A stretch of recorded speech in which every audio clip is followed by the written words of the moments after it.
Hello students, good morning. आज भी हम लोग कुछ प्रॉब्लम्स को ही डिस्कस करेंगे और अगले लेक्चर से मैट्रिक्स के कंसेप्ट में हम लोग आगे बढ़ेंगे कि किसी मैट्रिक्स का इनवर्स कैसे निकालते हैं। तब तक जो कुछ बच्चों का डाउट भी है या जो मुझे लगा एनसीईआरटी का ही क्वेश्चंस की जो थोड़ा इंपॉर्टेंट है उसको मैं डिस्कस कर देता हूँ और बाकी फिर हम लोग इनवर्स सीखने के बाद जब ये पहला पार्ट मैट्रिक्स का खत्म हो जाएगा तब हम लोग फिर आगे कंटिन्यू करेंगे इनवर्स के बाद एक और पहले तो डिटरमिनेंट हम लोग कर लेंगे और उसके बाद फिर से एक बार मैट्रिक्स आएगा जिसमें एडजॉइंट ऑफ ए मैट्रिक्स या सिस्टम ऑफ लीनियर इक्वेशंस को सॉल्व करना हम लोग सीखेंगे। तो देखिए कुछ क्वेश्चंस हम लोग देखते हैं, जैसे ये भी एनसीईआरटी में मिसलेनियस का पहला क्वेश्चन है, इसको हम लोग डिस्कस करते हैं। इसमें देखिए आपको क्या दिया हुआ है कि एक मैट्रिक्स ए है 0 1 0 0 और आपको ये रिजल्ट शो करना है जहां पे कैपिटल आई के बारे में कहा जा रहा है कि वो आइडेंटिटी मैट्रिक्स है सेकेंड ऑर्डर का और स्मॉल एन नेचुरल नंबर को बिलोंग करता है। हाँ, तो दो ही मैट्रिक्स है, एक कैपिटल ए मैट्रिक्स है और दूसरा कैपिटल आई मैट्रिक्स है। तो इसमें देखिए कैपिटल ए और आई यही मैट्रिक्स है, ए और बी कोई भी नंबर है, स्मॉल एन नेचुरल नंबर है, यानी ये रिजल्ट सारे नेचुरल नंबर के लिए सही है, ये हमको शो करना है। तो पिछले ही लेक्चर में हम लोग सीखे हुए हैं कि इस तरह के क्वेश्चंस को सॉल्व करने के लिए हम लोग क्या करते हैं। तो इस तरह के क्वेश्चंस को सॉल्व करने के लिए हम लोग इंडक्शन का यूज करते हैं। कुछ पिछले लेक्चर में हम लोग एक दो क्वेश्चन इस पे देखे भी थे। तो ये मैट्रिक्स मान लीजिए ये हम लोगों को गिवन है और इस स्टेटमेंट को हम पीएन नाम दे दिए, ऐसे ही बताते हैं ना इंडक्शन से।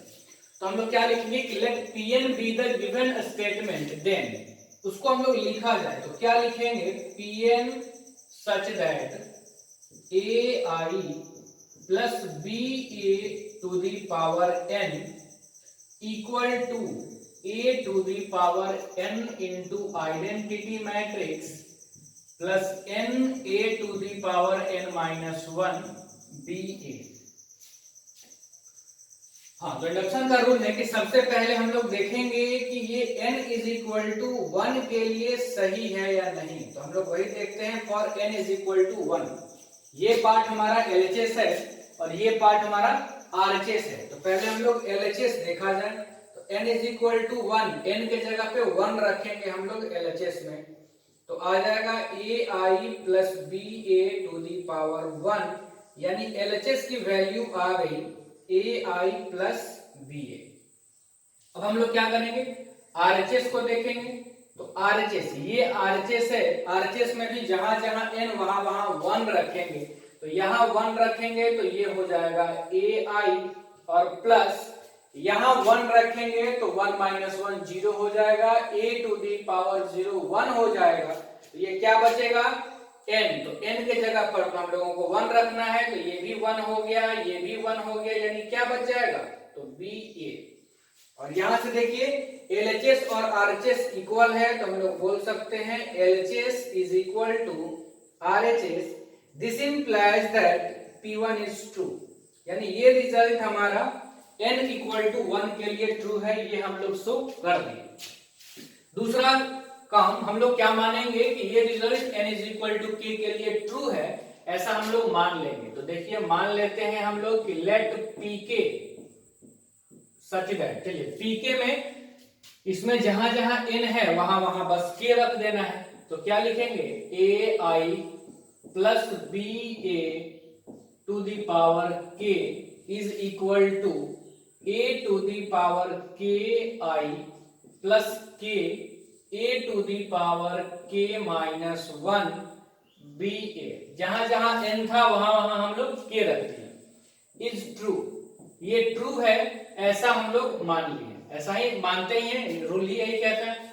रिजल्ट नंबर 2 हो गया ये।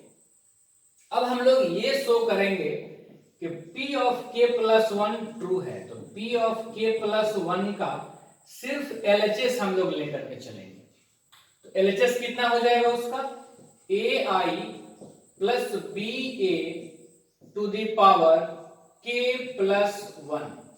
और क्या शो करना होगा जरा वो भी हम लोग चेक कर लेते हैं। देखिए Pn में RHS में a to the power n i n a to the power n minus 1 b है। तो k वाले में क्या है कि n के जगह पे हर जगह k है, तो k प्लस 1 वाले में क्या आना चाहिए कि जहां जहां आपका n है वहां वहां आना चाहिए k प्लस 1, यानी इसका वैल्यू आना चाहिए a to the power k plus 1 into identity matrix plus k plus 1 into a to the power k plus 1 minus 1, तो k हो जाएगा और b है, उतना आना चाहिए।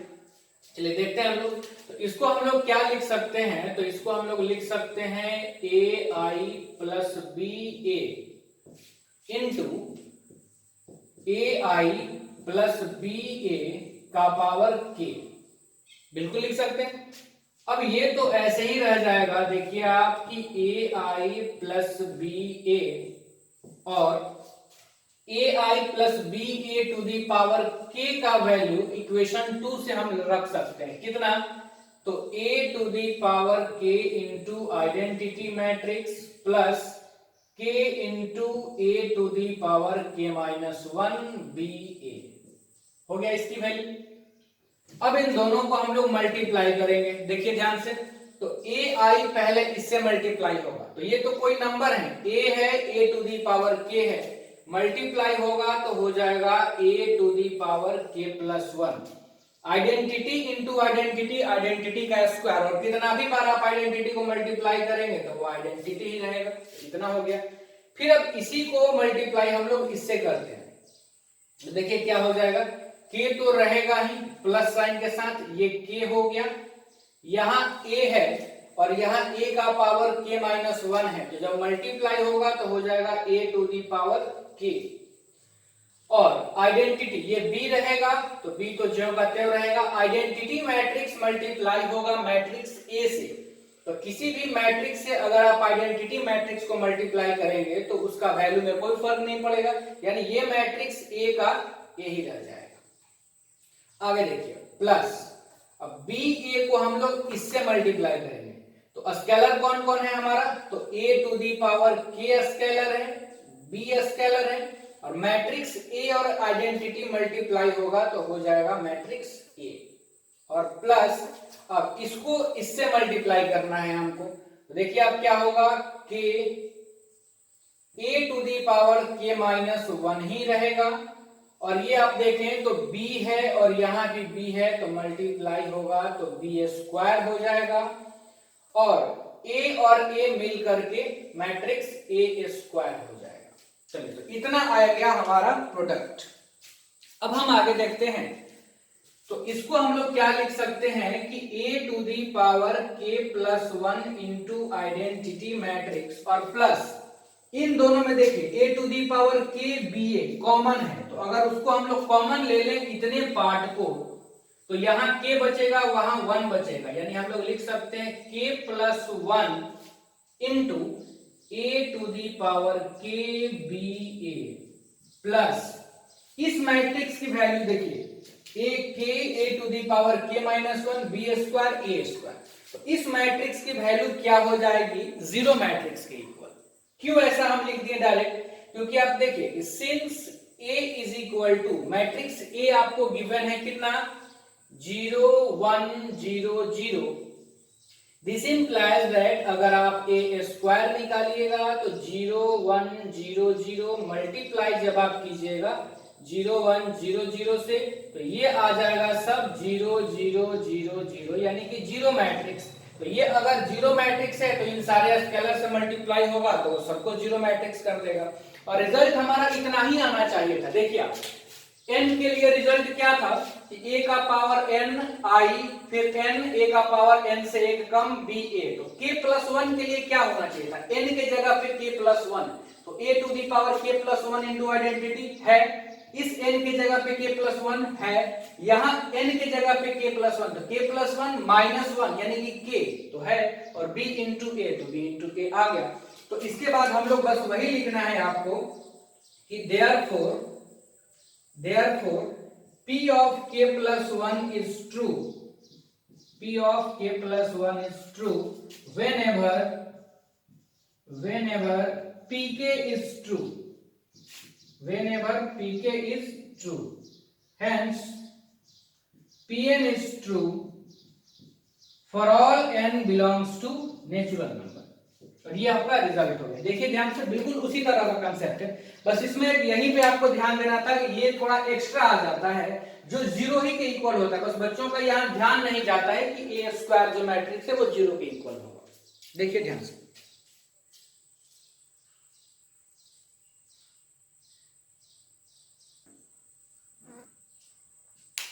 देखिए नेक्स्ट क्वेश्चन को हम लोग करते हैं। ये भी मिसलेनियस का ही क्वेश्चन है, एनसीईआरटी का, और ये भी काफी सिंपल क्वेश्चन है। ऐसा नहीं है कि बहुत टफ है जो आपको प्रॉब्लम क्रिएट कर सकता है, लेकिन फिर भी मैं डिस्कस करना चाहूंगा क्योंकि कुछ बच्चों को हो सकता है इसमें दिक्कत हो। देखिए इस क्वेश्चन में आपसे कहा जा रहा है कि फाइंड द मैट्रिक्स एक्स। आपको मैट्रिक्स एक्स फाइंड करना है जो इस तरह से है कि मैट्रिक्स एक्स में इस मैट्रिक्स से मल्टीप्लाई करने पे ये मैट्रिक्स मिल रहा है। तो पहले आप थोड़ा सोचिए कि ये मैट्रिक्स एक्स है, इसमें मल्टीप्लाई किया जा रहा है इस मैट्रिक्स से 4 5 6 इक्वल टू यहां है -7 -8 -9 2 4 6। देखिए तो पहले तो हम ये देख लेते हैं कि इस मैट्रिक्स का ऑर्डर क्या है। तो आप देखिए तो इस मैट्रिक्स में 2 ही रो हैं और 3 कॉलम हैं, तो इसका ऑर्डर है 2/3।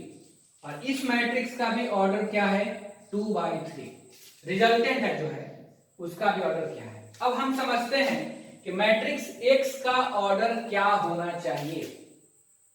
तो ये बात तो क्लियर है कि अगर मैट्रिक्स एक्स को इस मैट्रिक्स से मल्टीप्लाई करना है तो x का कॉलम और इस मैट्रिक्स का रो इक्वल होना चाहिए। यानी कि क्लियर क्या हुआ कि x का कॉलम तो 2 ही होना चाहिए, तभी हम इन दोनों को मल्टीप्लाई कर सकते हैं, नहीं तो मल्टीप्लिकेशन ही नहीं पॉसिबल होगा।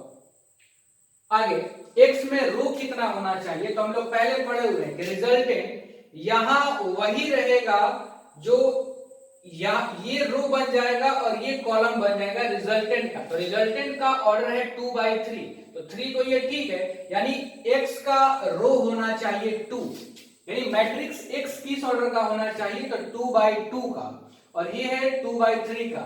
अब x का कॉलम और इसका रो इक्वल होगा तो मल्टीप्लाई हो जाएगा, तो तब 2/3 का रिजल्टेंट मैट्रिक्स आपको मिलेगा। 2/3 का मिल भी रहा है, यानी ये क्लियर होना चाहिए आपको कि आपको x मैट्रिक्स 2/2 ऑर्डर का ही लेना होगा। ये क्लियर हुआ। तो चलिए हम लोग मान लेते हैं अब कि matrix x is equal to एक 2/2 का हम मैट्रिक्स मान लिए a b c d, और इसको हम बोल दिए इक्वेशन नंबर 1। अब बस आपको यही करना है, ये थोड़ा समझने के बाद कि आपको एबीसीडी का अगर वैल्यू मिल जाएगा, एबीसीडी का वैल्यू मिल जाएगा तो आप लिख सकते हैं कि मैट्रिक्स एक्स क्या होगा। अब क्वेश्चन में आपको ये गिवन है, देखिए from question X into matrix 1 2 3 4 5 6 equal to, किसके इक्वल है ये -7 -8 -9 2 4 6। अब मैट्रिक्स एक्स के जगह पे हम लोग उसको रख देते हैं, उस वैल्यू को ए बी सी डी, ये मैट्रिक्स हो गया। ये मैट्रिक्स है हमारा 1 2 3 4 5 6, और ये मैट्रिक्स -7 -8 -9 2 4 6। अब आप देखें तो इसको हम लोग मल्टीप्लाई करते हैं। कैसे मल्टीप्लाई होगा, पहला रो को पहले कॉलम से, तो a प्लस 4b, तो ये हो गया a प्लस 4b। सेकेंड पहले रो को सेकेंड कॉलम से, तो 2a plus 5b, 2a plus 5b। तीसरे वाले से देखिए तो 3a प्लस 6b, तो 3a प्लस 6b।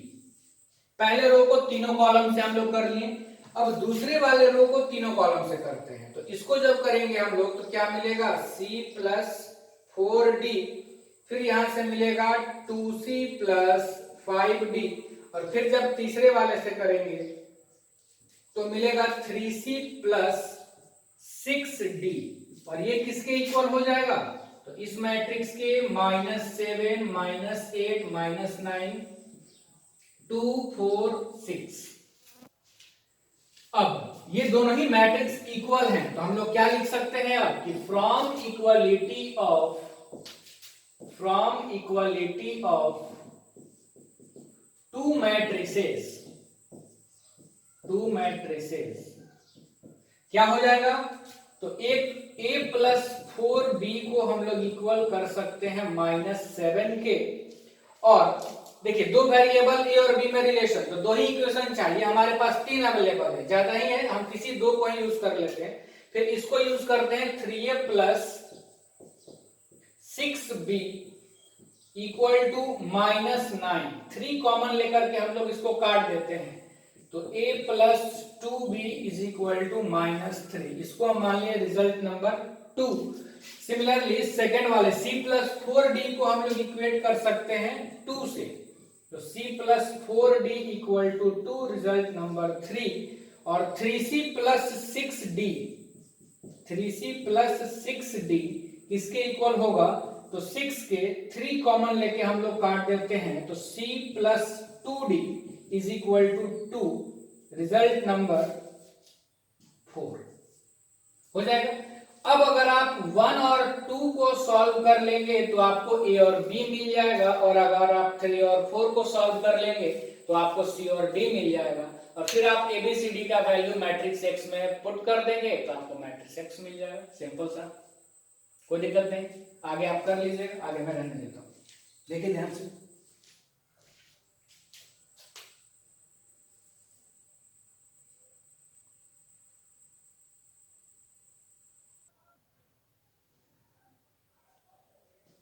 देखिए नेक्स्ट क्वेश्चन की तरफ हम लोग बढ़ते हैं। ये भी काफी सिंपल है, पर ये बच्चे का डाउट था, इसलिए हम थोड़ा डिस्कस इसको भी कर रहे हैं। देखिए इसमें कहा जा रहा है कि x के किस वैल्यू के लिए ये 3 मैट्रिक्स का प्रोडक्ट 0 मैट्रिक्स के इक्वल होगा। x का वैल्यू बताना है आपको जब ये 3 मैट्रिक्स का प्रोडक्ट 0 मैट्रिक्स के इक्वल है। तो देखिए बस प्रोडक्ट कर देना है और इसमें कुछ आपको नहीं करना है। वी हैव, ये आपको गिवन है 1 2 1, और फिर आपको मैट्रिक्स ये है 1 2 0 2 0 1 1 0 2 into 0 2 x equal to 0 matrix. थोड़ा ध्यान दीजिए आप, जैसे मान लीजिए कुछ बच्चों के दिमाग में ये भी आ सकता है यहाँ पर कि थोड़ा मैं ऑर्डर चेक कर लेता हूं। तो देखिए इस मैट्रिक्स का ऑर्डर क्या है, तो एक ही रो है और 3 कॉलम है 1/3। इसका ऑर्डर क्या है 3/3, और इसका ऑर्डर क्या है तो 3/1, ये ऑर्डर है। तो अगर कोई बच्चा चाहे कि पहले हम इन दोनों को मल्टीप्लाई कर लें तो बिल्कुल कर लो, इसका कॉलम इसका रो इक्वल है, मल्टीप्लाई हो जाएगा, क्या बच जाएगा, किस ऑर्डर का मैट्रिक्स आपको मिलेगा 1/3, और फिर ये है 3/1, और फिर ये 3 3 इक्वल, तो आसानी से आप कर सकते हैं, तो 1/1 ऑर्डर का मिल जाएगा। अगर कोई चाहे कि इन दोनों को मैं पहले कर लूं, तब आप देखिए क्या होगा कि आप इनको कर लेंगे, हो जाएगा मल्टीप्लाई, तो रिजल्टेंट इन दोनों का क्या आएगा 3/1, और ये मैट्रिक्स कौन से ऑर्डर का है 1/3। फिर जब आप इसके साथ करेंगे तो 1/1 का मिलेगा, कोई फर्क नहीं पड़ेगा, आप किसी भी दो मैट्रिक्स को पहले प्रोडक्ट कर सकते हैं। हाँ, लेकिन जिस ऑर्डर में दिया हुआ है इसी ऑर्डर में, ऐसा नहीं कि इसको कर लिया और इसके साथ किया, तब फिर गड़बड़ हो जाएगा। तो देखिए, तो पहले हम लोग इन दोनों मैट्रिक्स को मल्टीप्लाई कर लेते हैं, हो सकता है यही आप लोग गलत कर रहे हो। जैसे इसको करेंगे पहले रो को पहले कॉलम से, तो कितना आएगा बताइए। देखिए 1 को करेंगे 1 से तो 1, प्लस 2 को करेंगे 2 से 4, प्लस 1 को करेंगे 1 से 1 हो गया ये। अब पहला ही रो को सेकंड कॉलम से और यहां लिखेंगे तो क्या होगा, 1 को 2 से 2, प्लस 2 को 0 से 0, प्लस 1 को 0 से 0। फिर अब पहला ही रो को तीसरे कॉलम से, तो 1 को 0 से करेंगे 0, प्लस 2 को करेंगे 1 से तो 2, और फिर 1 को करेंगे 2 से तो प्लस 2। ये आ गया मैट्रिक्स इन दोनों का प्रोडक्ट। और इसके साथ इनटू में कौन सा मैट्रिक्स है, तो ये है 0 2x इक्वल टू 0। फिर आप देखिए ये मैट्रिक्स कितना हो गया, तो ये मैट्रिक्स हो गया 6 2 4 और ये इनटू में है 0 2x इक्वल टू 0। जब आप मल्टीप्लाई कीजिएगा तो क्या आएगा, ये 0 प्लस 2 को 2 से 4 प्लस 4x इक्वल टू 0। अब उम्मीद है कि आप मैट्रिक्स हटाएंगे, 4 plus 4x is equal to 0, तो x इज इक्वल टू -1 आपको ऐसे ही आंसर पता चल जाएगा। कोई दिक्कत नहीं है इसमें। चलिए देखिए ध्यान से,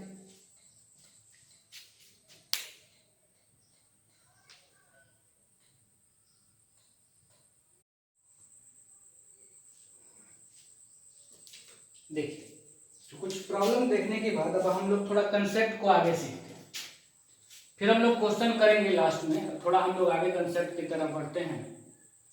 तो क्लास 11th के बेसिक में या फिर कोऑर्डिनेट में भी आपको डिटरमिनेंट निकालना सिखाया गया होगा, तो थोड़ा हम लोगों को जरूरत पड़ेगा उसका। तो हम लोग देख लेते हैं पहले कि डिटरमिनेंट, तो एक बार मैं रिकॉल कराता हूं कि determinant of a matrix of order 2। देखिएगा ध्यान से, determinant of a matrix of order 2। किसी भी स्क्वायर मैट्रिक्स को हम लोग एक नंबर के रूप में एसोसिएट कर सकते हैं। किसी भी स्क्वायर मैट्रिक्स को एक नंबर के रूप में हम लोग एसोसिएट कर सकते हैं। उसी नंबर को उस स्क्वायर मैट्रिक्स का डिटरमिनेंट कहा जाता है। तो हम लोग पहले देखते हैं कि सेकेंड ऑर्डर के मैट्रिक्स का डिटरमिनेंट क्या होगा। 1/1 का अगर मैट्रिक्स हो तो वो तो सिंपल है। 1/1 ऑर्डर का, जैसे मान लीजिए आपको एक मैट्रिक्स दिया हुआ है A1,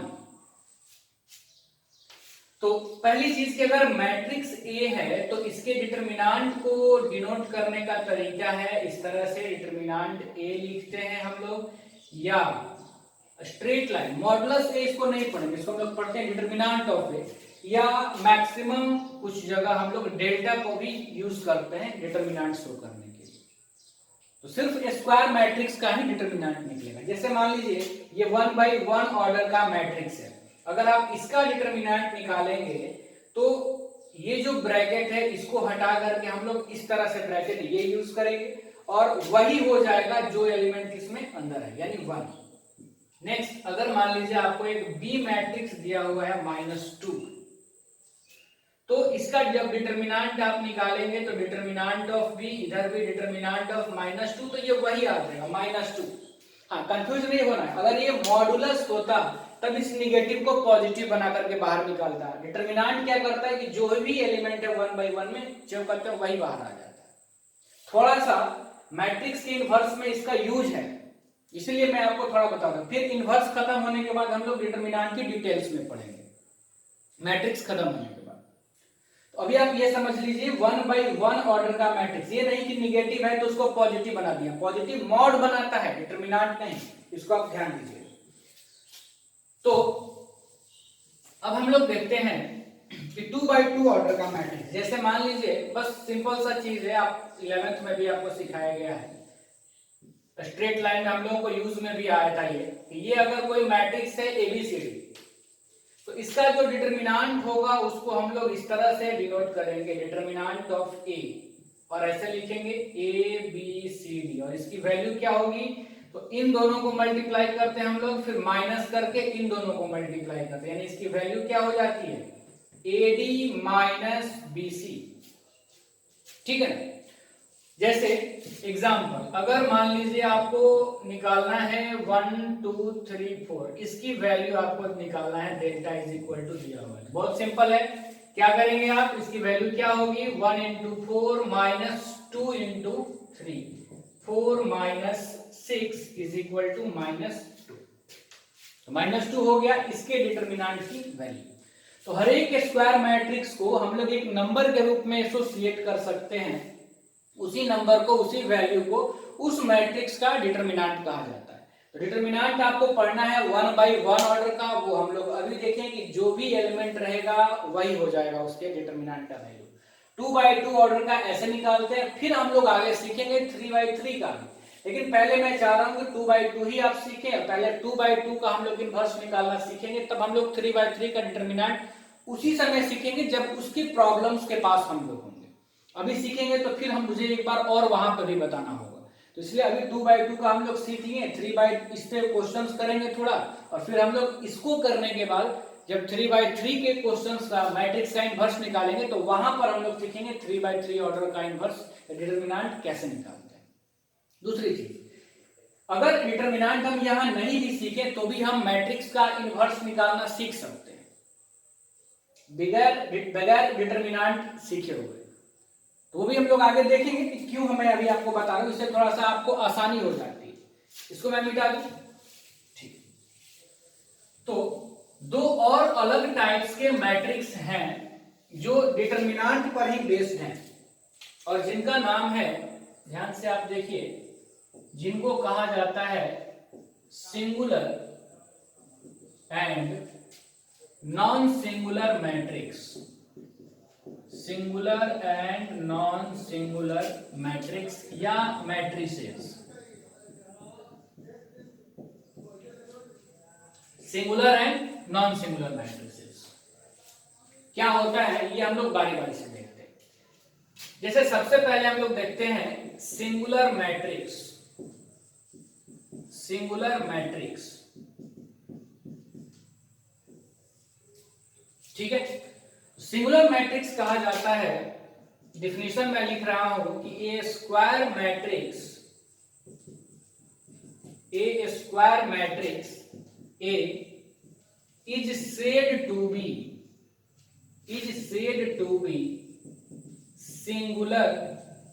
A square matrix A is said to be singular if determinant of A is equal to 0।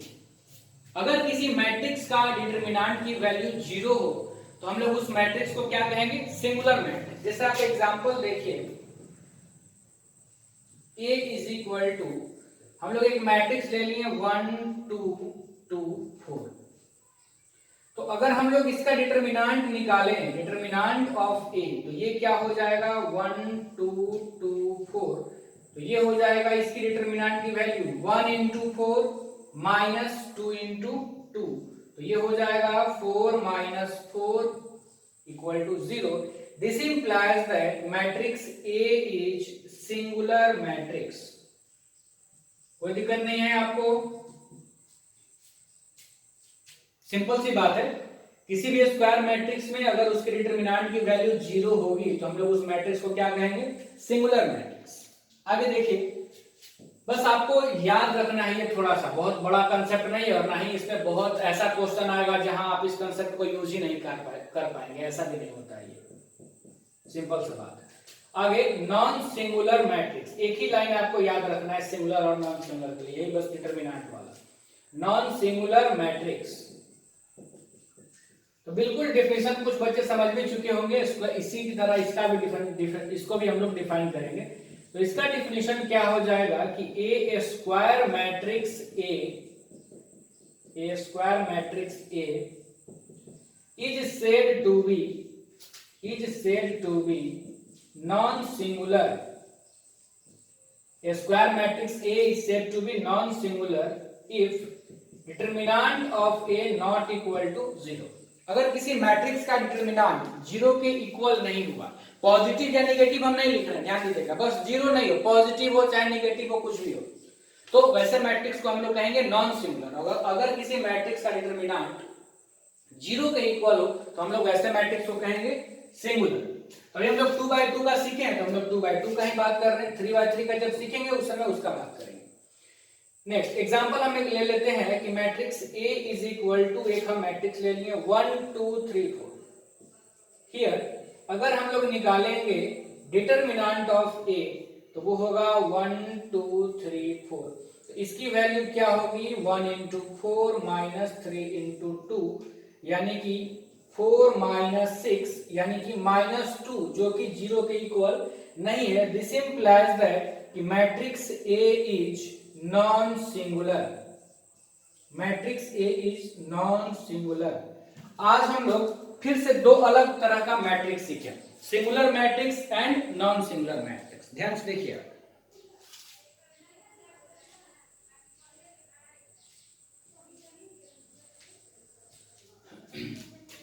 कोई दिक्कत नहीं है। चलिए आगे हम लोग बढ़ते हैं।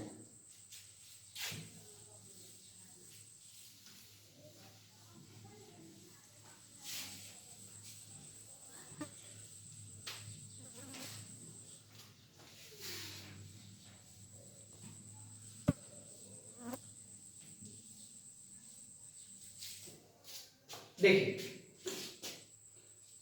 अब हम लोग सीखते हैं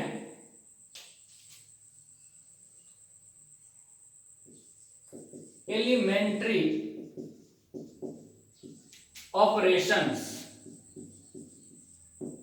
एलिमेंट्री ऑपरेशंस या इसी को कहा जाता है ट्रांसफॉर्मेशन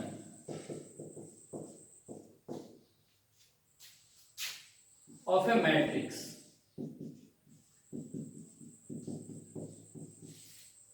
एलिमेंट्री ऑपरेशंस या ट्रांसफॉर्मेशंस ऑफ ए मैट्रिक्स। ध्यान से सीखिएगा, यहां से अभी तक आपको मैट्रिक्स काफी आसान लगा होगा, यहां से आपको थोड़ा सा ध्यान देने की जरूरत पड़ेगी एलिमेंट्री ऑपरेशंस के बाद से या इनवर्स निकालने से। हम लोगों को मैट्रिक्स में एलिमेंट्री ऑपरेशंस या ट्रांसफॉर्मेशंस क्या होता है ये हम लोग सीख रहे हैं। तो देखिए, टोटल नंबर ऑफ ट्रांसफॉर्मेशंस या ऑपरेशंस जो आप कह रहे हैं वो टोटल नंबर ऑफ ऑपरेशंस 6 होते हैं।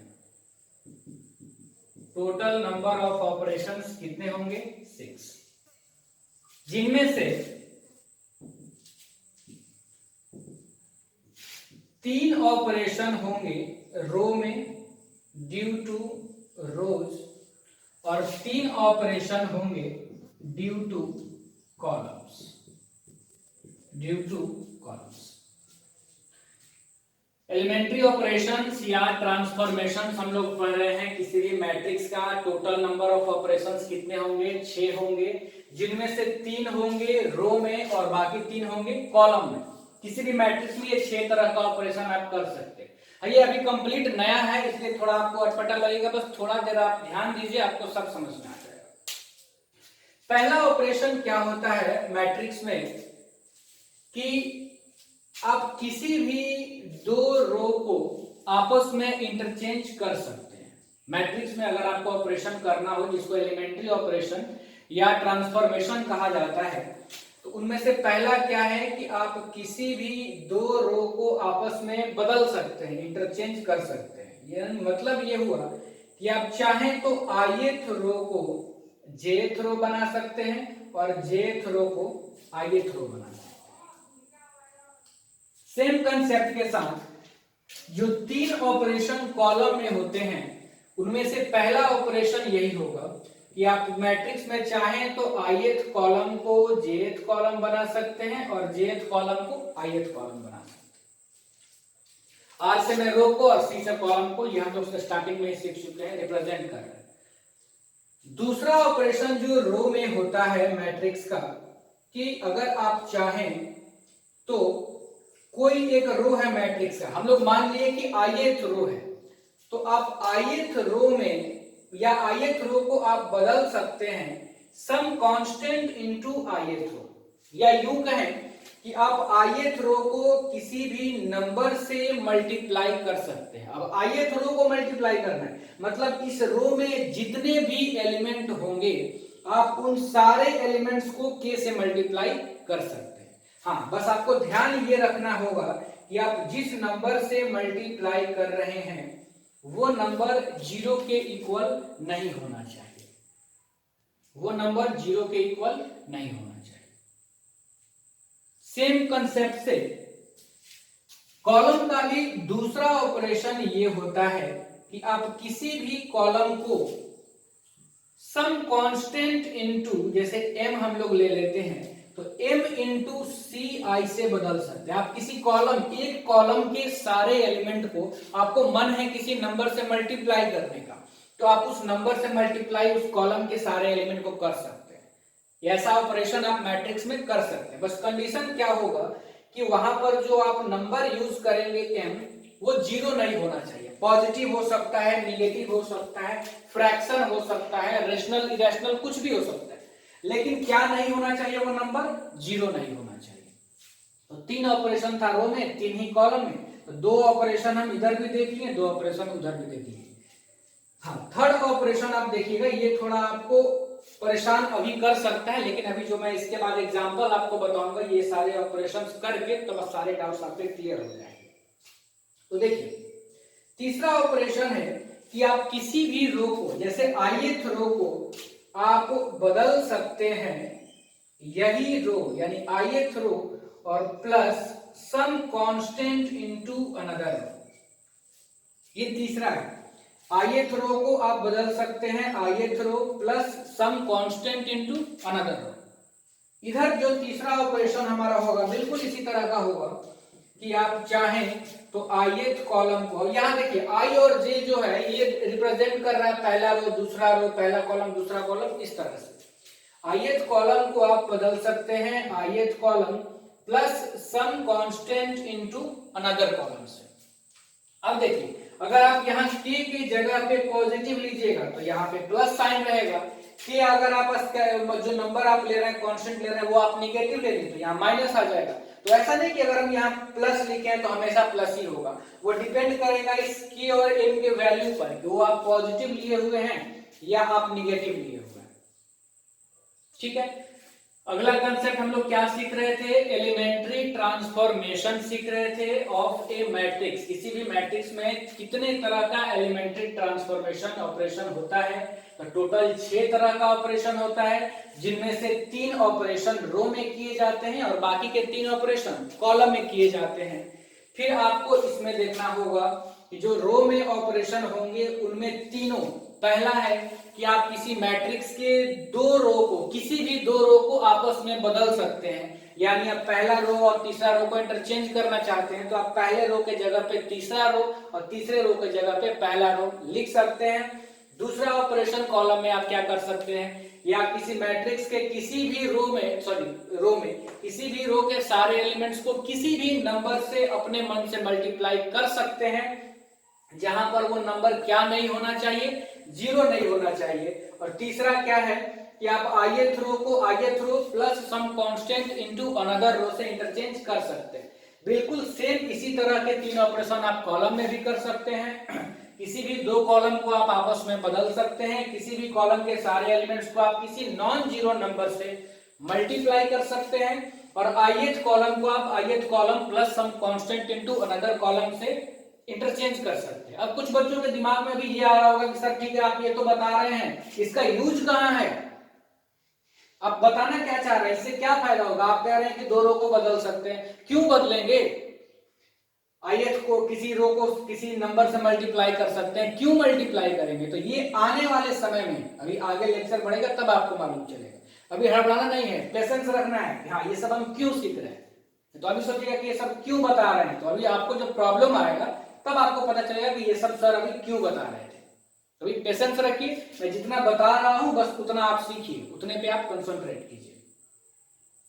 तो चलिए यहाँ, क्योंकि अभी देखिए दिक्कत क्या है कि अभी हम लोग क्लासरूम में नहीं है, क्लासरूम में होते हैं तो क्या होता है कि चलिए ये बता रहे हैं, किसी को नहीं समझ में आया आगे बता दिए, कोई बच्चा पूछ ले कि हाँ सर वहां पे मुझे दिक्कत हो रही है, तो मैंने फिर उसको एक्सप्लेन कर दिया। यहाँ तो मैं अभी समझ भी नहीं पा रहा हूँ कि आपको समझ में आ रहा होगा कि नहीं आ रहा होगा, वो आप बाद में जब मैसेज करेंगे कमेंट करेंगे तब मुझे रियलाइज होगा या पता चलेगा कि आपको कौन से पॉइंट नहीं समझ में आया। इसलिए अभी आप बिल्कुल पेशेंस रखें और ध्यान से इसको समझे जो मैं बता रहा हूँ। यहां तक आपको समझ में आया, ध्यान से देखिए पहले इसको।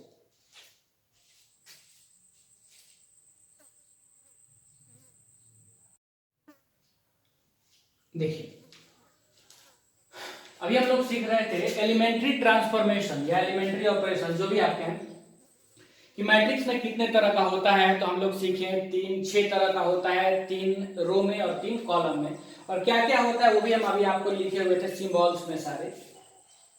अब हम लोग एक सीखते हैं इक्विवेलेंट मैट्रिक्स, फिर से एक अलग टाइप का मैट्रिक्स, इक्विवेलेंट मैट्रिक्स। देखिए इक्विवेलेंट मैट्रिक्स क्या होता है।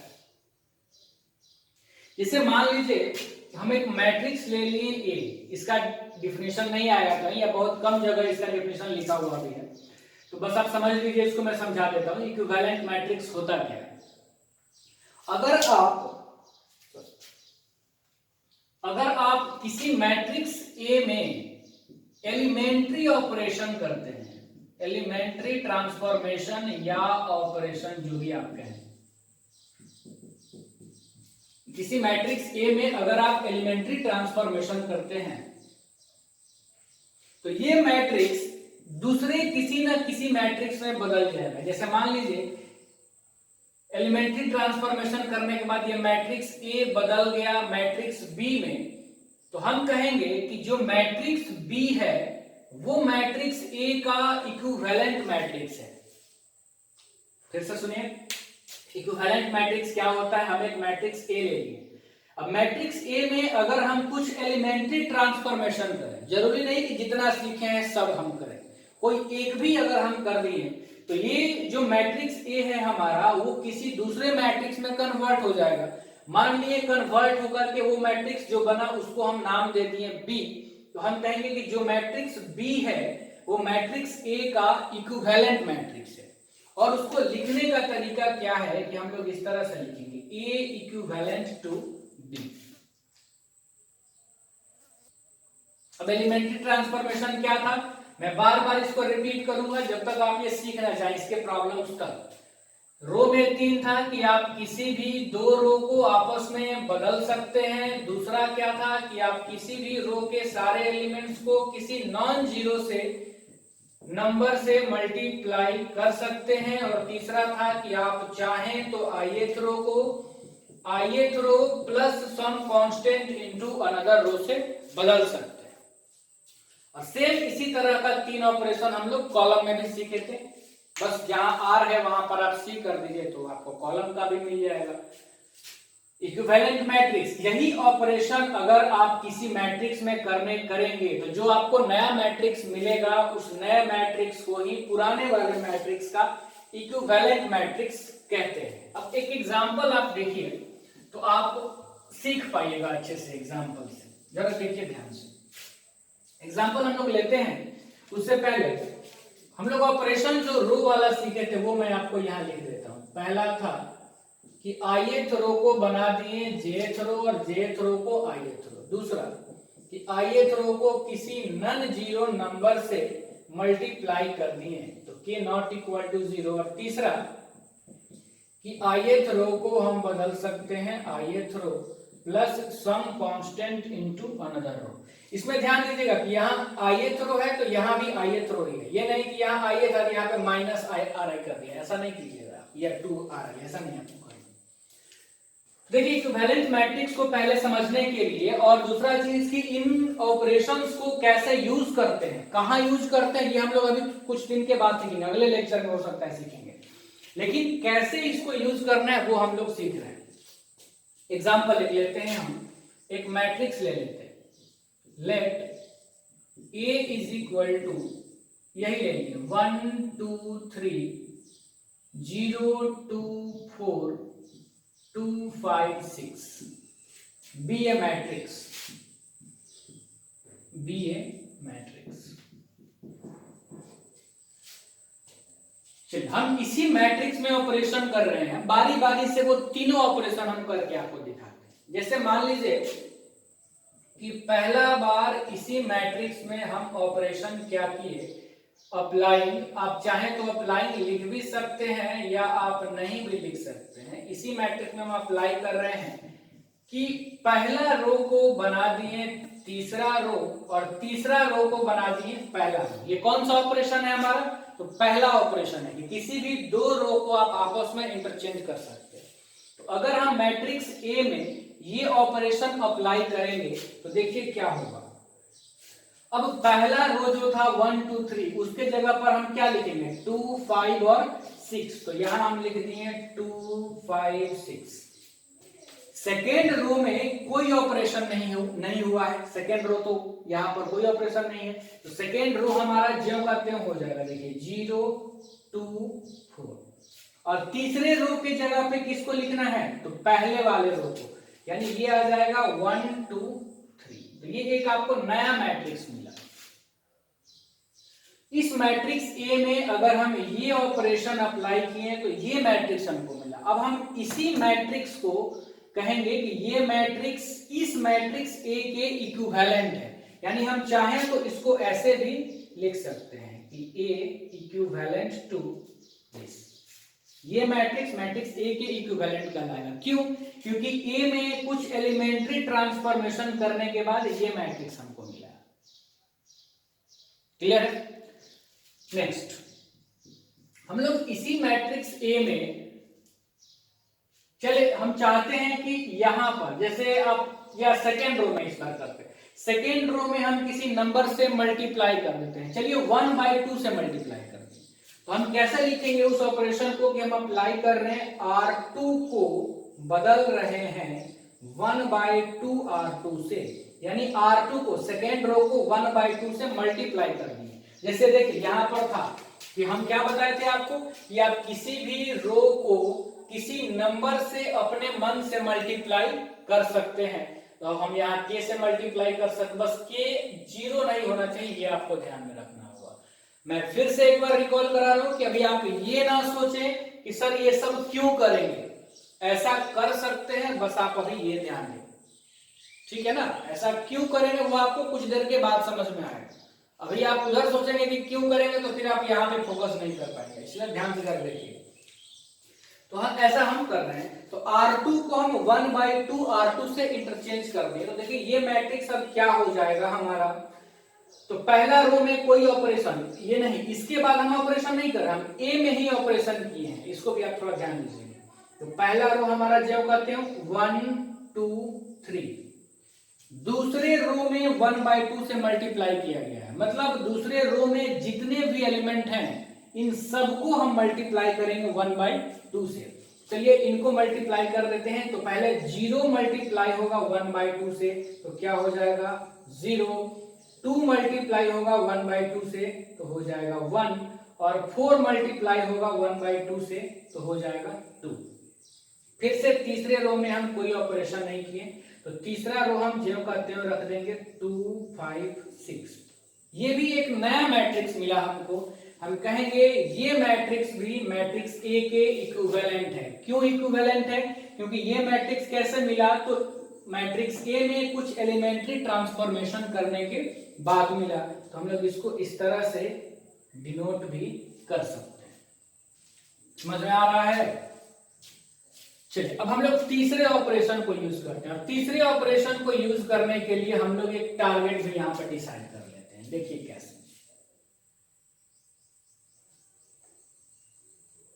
हम चाहते हैं इस मैट्रिक्स में यहां पर इस 2 को हम चाहते हैं 0 बनाना। बस कैसे बनाएंगे? तो यही ऑपरेशंस यूज करके। तो यहां पर 0 बनाने के लिए हम इसके करस्पॉन्डिंग एलिमेंट्स को देखेंगे जो दूसरे रो में है। तो यहां तो 0 है, तो 2 को आप 0 कैसे, पहले आप ये सोचिए 2 को आप 0 कैसे बना सकते हैं। तो आप कहेंगे सर 2 में -2 ऐड करके, या 2 में 0 से मल्टीप्लाई करके 0 बना सकते हैं 2 को। हाँ, तो एक बात तो आपके दिमाग में अभी ही आ जाएगा कि अभी तो सर बता रहे थे कि 0 से मल्टीप्लाई तो करना ही नहीं है। तो जो सेकंड ऑप्शन था आपके दिमाग में कि यहां 0 बनाना है तो 2 को 0 से मल्टीप्लाई कर देते, वो पॉसिबल नहीं है। तो क्या बचा कि अगर इस 2 को हम 0 बनाना चाहते हैं तो मुझे इस 2 में ऐड करना होगा -2।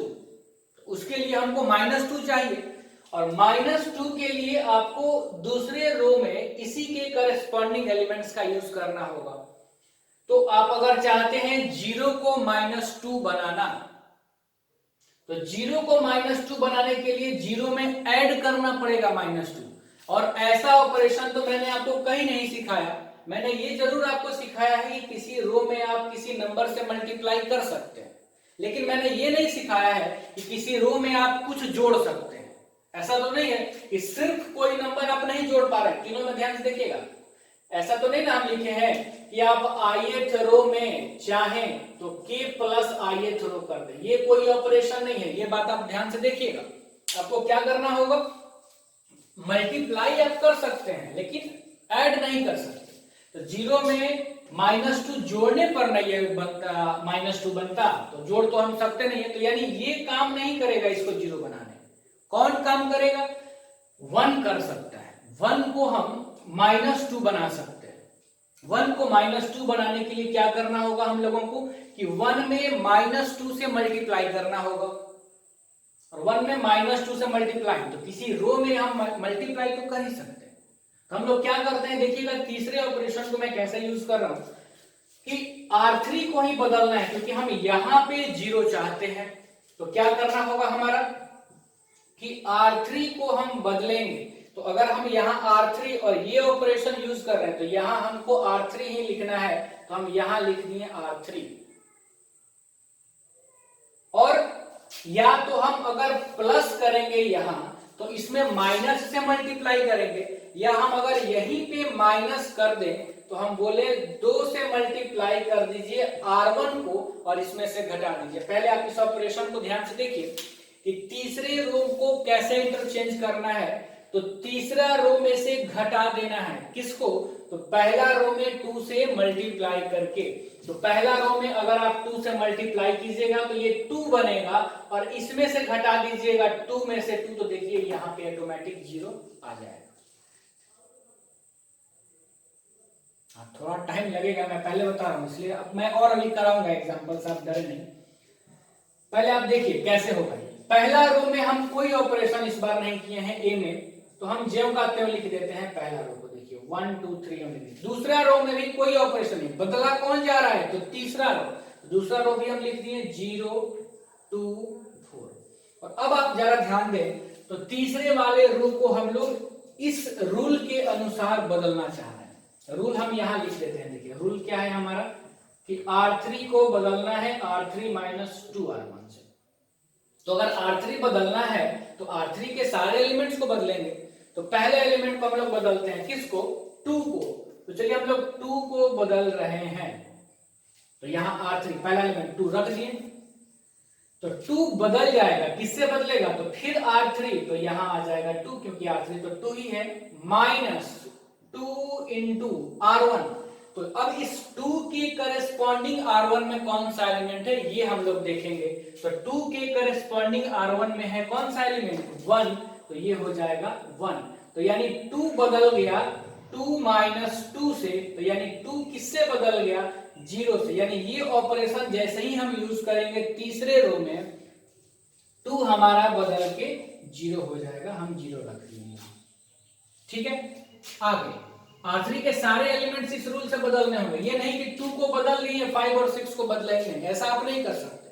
आप कोई भी ऑपरेशन अगर किसी रो में करेंगे या कॉलम में करेंगे, तो उस रो या कॉलम के सारे एलिमेंट्स को आप उस ऑपरेशन के साथ जोड़ेंगे, उस ऑपरेशन से उसको डिफाइन करेंगे कि वो बदल के क्या आता है सब में। अब हम लोग किसको करते हैं, 5 को।